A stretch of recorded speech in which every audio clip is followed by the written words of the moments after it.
Vamos a arrancar esta segunda hora develando un poco la historia del invitado que tenemos aquí en el estudio. Alguien que vino en otra oportunidad, tiró una bomba, para decirlo de alguna manera, o nos dejó ahí una beta. Y la realidad es que con el equipo habíamos pensado que había muchas cosas para preguntarle. Nos habíamos quedado con muchas ganas de que venga a hablar in extenso un poco de su vida, porque parte de lo que por ahí él vivió y él pasó puede ser algo que vos del otro lado quizás estés pasando o estés viviendo con algún familiar o con algún hijo, y es interesante poder ver cómo mucha gente después puede encontrar la solución a una temática muy muy compleja que él ahora nos va a ir revelando, obviamente. Así que le vamos a dar la bienvenida a Joaquín, que está acá. Muy buenas tardes, Joaquín, ¿cómo estás? Buenas tardes, bueno, muchas gracias por invitarme. Joaquín, contale a la gente un poco tu edad, qué estás haciendo de tu vida hoy, ¿en qué andás hoy por la vida? Bueno, tengo 19 años, ahora estoy terminando 2 materias que me quedaron del secundario para ya empezar con toda la carrera de psicología en Favaloro. Si te quedó inglés, Ana te ayuda. No me quedó. No te quedó inglés, muy bien. De tercer año ¿Contabilidad? Tampoco. Bueno, Tampoco, bien. porque si no te ayudara. Y si es relaciones públicas, Cristian vuelve en breve, también te podría ayudar. Bueno, estás por arrancar psicología. Psicología, sí. Y estuviste muchos años en secundario, como todo chico. ¿En qué colegio lo hiciste? Lo hice en el Pío 9, un año más, porque es industrial. Bien. Así que tuve 6. ¿Hiciste, qué es una tecnicatura, un bachillerato? Tecnicatura en electrónica. Creo. Tecnicatura en electrónica. Sí. Bueno, y ahí seguramente en el secundario, y en lo que queríamos hablar un poco con él, es hablar un poco de la vida en el secundario, ¿no? ¿Cómo era la vida del secundario? ¿Qué te acordás? Vos ahora que hace poquito, ya te fuiste hace muy poquito, pero ¿qué cosas iban pasando en el secundario? Y son distintas etapas. Al principio fue un poco acostumbrarme, involucrarme, porque yo venía de otro ritmo, gente más grande, otro tipo de estudio. Empecé un poco nervioso y después, bueno, es como empezar a saber, a pensar qué hacer fuera de la casa, fuera de lo que dicen los padres, la independencia, encontrarse con amigos y quién quiero que sea mi amigo, qué busco. Así que son varias facetas que fui pasando a lo largo de la secundaria. Y seguramente en el medio de todo eso, como pasa en el secundario, hay muchas tentaciones, ¿o no? Bien, sí. Van pasando y hay mucha gente que por ahí te empieza a tentar para hacer alguna que otra cosa. Sí, yo creo que bueno, en ese encuentro de buscar qué quiero ser, buscaba también ser feliz y me encontré con estas tentaciones que, bueno, en mi caso fueron las sustancias. Así que bueno, empecé de lleno con un grupo de la secundaria en el que se hacían esas cosas. Empezó con el ámbito de las salidas, que hoy es muy promovido por los jóvenes. Así que ahí empezó lo que fue mi enfermedad y después, bueno, pude salir. Arrancó como un momento de diversión, digamos, como parte de una diversión. ¿Y después qué fue pasando? Cuando vos empezaste a ingerir sustancias, después se terminó convirtiendo en algo que empezó a ser más habitual, se convirtió como una costumbre. Sí, al principio es así como decís vos, empezó como algo divertido, como algo social, que no iba a pasar nada, y después se me empezó a escapar de las manos. Yo no me daba cuenta, no era consciente de eso. Había algunos de mi grupo de amigos que no todos quedamos así apegados, pero bueno, yo encontré varias cosas que en ese momento me hicieron, sí, meterme en profundidad. Y cuando me hicieron tomar conciencia de eso, dije, no me estaba dando cuenta. ¿Cuáles son, uno por ahí que por ahí no sabe o no conoce, cuáles son por ahí las consecuencias que te trae ingerir una sustancia, ¿no? ¿Qué es lo primero que sentís? ¿Qué te genera a vos internamente? ¿Te genera euforia? ¿Te genera placer? ¿Qué te genera el ingerir una sustancia? Sí, en ese momento estamos hablando sí. siempre, ¿no? Ahora ya no, pero digamos en ese momento, cuando ocurría. Sí, lo que yo consumía, que era marihuana y alcohol. Sí. Sí, hay un placer, hay algo que atrae de eso, que sí es es placer, euforia, un poco de relajación, hay algo de los sentidos también que a mí me llamaba la atención, pero bueno, es bastante más profundo, tiene que ver con una historia y con cosas que le pasan a uno, que por eso busca esas cosas. Siempre atrás de eso hay algo que dicen que las adicciones es lo no dicho, viste que comentan eso, que es como lo no dicho. Siempre atrás hay algo que te hace llegar a por ahí a consumir, ¿no? ¿Cómo lograste después por ahí empezar a hacer la vuelta, ¿no? A darte cuenta de cuando tocaste fondo, no sé si hubo un momento de fondo o no, cuando tocaste ese fondo, si nos querés contar cómo fue ese tocar fondo, ¿cómo hiciste para empezar por ahí a darte cuenta que en realidad el consumo venía por otro lado, ¿no? Venía por algo que te estaba pasando internamente, algún problema, alguna situación interna tuya? Sí, hubo varios fondos. Sí. El más fuerte que fue con el que empecé vino del lado de mi mamá, que me dijo que si yo seguía como seguía, me iba de mi casa. Así que ahí empecé obligado a una terapia que ella me ofrecía para poder quedarme en mi casa, así que yo la empecé de esa manera, y en esa terapia, que es en la que hoy sigo, después la tomé yo, y ahí es donde me empecé a dar cuenta que yo tenía un montón de problemas en mi vida, que no quería ver un montón de cosas, que no me quería enfrentar a un montón de cosas, y en ese no querer enfrentarme, no querer hacer estas cosas, me encontré como esta solución, entre comillas, que empeoraba todo, no servía para nada más que eso. ¿Cómo? Sí, la adolescencia es una etapa totalmente difícil, ¿no?, de atravesar, porque uno va dejando cosas de niño, empieza a hacer cosas de adulto y de repente se empieza a tener independencia de sus actos. Y en esta cosa de libertad a veces uno no mide los daños, las consecuencias. Y bueno, quizás hay chicos que justamente empieza con la diversión de una fiesta, un alcohol. Yo veo mucho adolescente con esta llamada previa, ¿no?, que se hace una previa en una casa de alguien donde lo que más abunda es el alcohol, y es como algo está divertido, ¿no? Hasta dónde uno, o sea, vos como que ya pasaste por esa etapa, y hay otros chicos que están empezando esto, decirle, tenés cuidado acá, ¿no? Cuando, no sé, estás perdiendo el equilibrio, cuando estás, porque, o sea, no está mal tomar alcohol, pero no en exceso, o sea, todo tiene su límite, ¿no? Entonces, ¿cómo decirle a los chicos? Porque también a veces no es algo que uno lo pueda medir estando. Entonces, ¿qué alertas le daría vos a un chico que recién se está iniciando en este tipo de fiestas y decir, bueno, acá tenés cuidado, ¿no? Por acá no? Sí, lo primero le diría es que se fije si realmente le gusta, porque por ahí uno entra por una masa social, uh-huh, y por ahí realmente no le gusta ese ambiente, por ahí le gustan otras cosas, que se permita elegir esas otras cosas. Yo creo que un grupo de amigos, si realmente son tus amigos, te van a entender y te van a apoyar, no te van a obligar. Y después sí, como decís vos, todo tiene sus límites. Yo creo que lo más importante está en ser auténtico, y uno cuando está bajo los efectos de una sustancia es donde se pierde, donde deja de ser uno mismo, uh-huh, y ahí uno pierde todo valor como persona. ¿Qué cosas vos sentiste que empezabas a perder?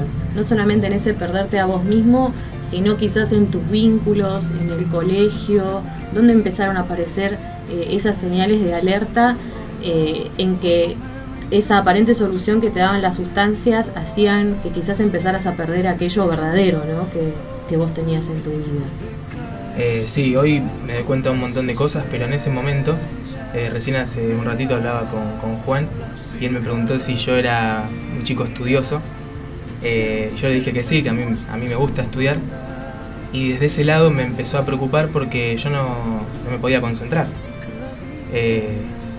No podía estar determinado tiempo concentrado, no me podía sentar a estudiar, y ahí empezó un poco la alerta como diciendo, bueno, ¿cómo es esto? Lo manejo, pero no puedo, esto me está haciendo mal, pero igualmente seguía, no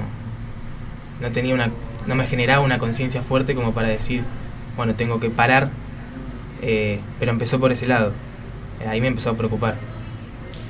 Hoy en día, hoy en día, Joaquín, viste que la cultura canábica está cada vez más en auge, más expandida si se quiere, y se convierte como en una habitualidad en algunos ámbitos, ¿no? Sos un chico muy joven, me imagino que debes tener vida social como cualquier chico de tu edad, y las tentaciones siguen apareciendo. ¿Cómo convivís con las tentaciones? ¿Cuál es la fórmula? ¿Cómo haces cuando se te aparecen esas tentaciones que hoy en día son tan habituales, ¿no? Porque antes por ahí, en otros años, Mariela o Ana por ahí, que somos más viejitos los tres, antes se escondía todo eso, ¿no? El que fumaba marihuana lo hacía escondidas, muy en secreto, y hoy en día hay toda una promoción de esta clase de cultura, ¿no? Y se hace muy evidente y se hace muy en público, muy ahí, que todos lo vemos, en carne, adelante de todo, a la vista de todo el mundo, ¿no? ¿Cómo se convive con la tentación? Sí, bueno, eso al principio, por mi tratamiento un poco es resguardarse de eso para poder trabajar, y después sí, hay cosas igualmente que no me puedo resguardar porque están, pero en ese ir fortaleciéndome me fui encontrando con eso.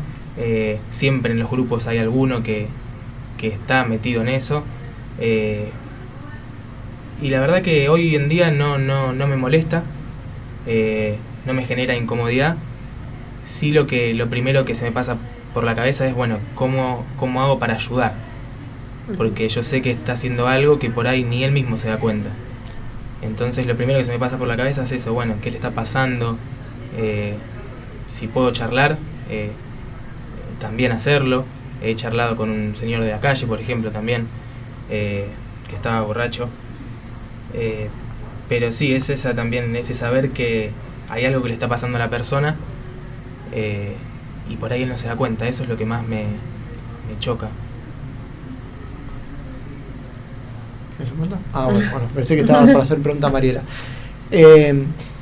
Uno te escucha, ¿no?, hablar del tema de la adicción y no deja de pensar en el resto de las adicciones, como vimos, me hablabas del alcohol. Hoy en día los juegos también, mucha gente es adicta a juegos. Hay un montón de adicciones que dan mucha vuelta, y sin duda la religión, vos hiciste una terapia, pero la religión, cualquier creencia, digamos, hay mucha gente que desde el budismo, desde el catolicismo, desde el evangelismo, salen adelante, ¿no? Los ayudan a poder salir de ese círculo vicioso que muchas veces cuesta abandonar, ¿no? ¿Qué papel jugó la religión en esta recuperación que vos fuiste teniendo?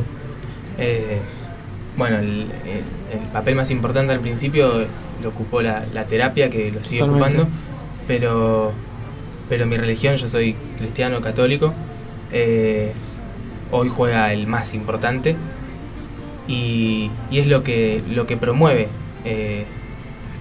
Jesús, que es la vida,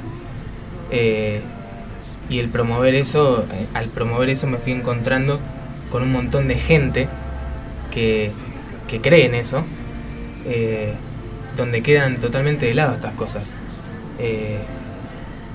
Ahí donde me empecé a dar cuenta también que no valía la pena estas cosas, como un montón de otras reacciones también, formas de llevar las relaciones con las personas,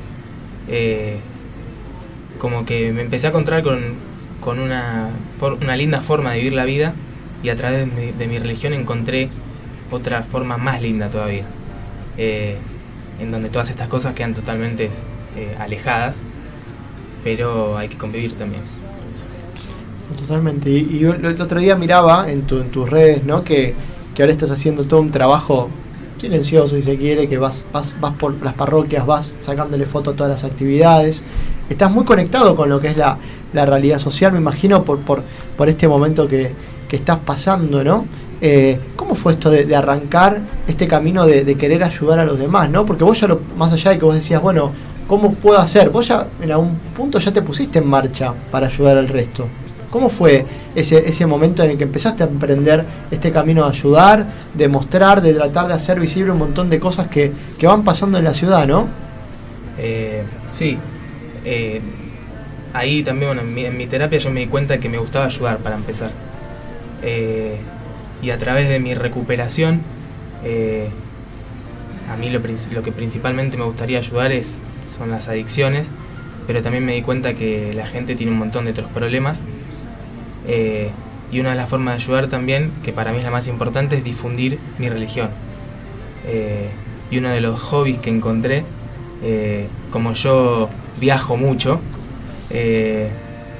un sacerdote que me llevo muy bien me pasó una aplicación que se llama Horarios Misa, que vos buscás y te aparecen todas las parroquias ahí cerca. Así que en mis tiempos libres, en mis baches, voy a una parroquia y dije, bueno, es una forma de misionar, una forma de promover. Subo los horarios, pongo la dirección por si alguien quiere venir.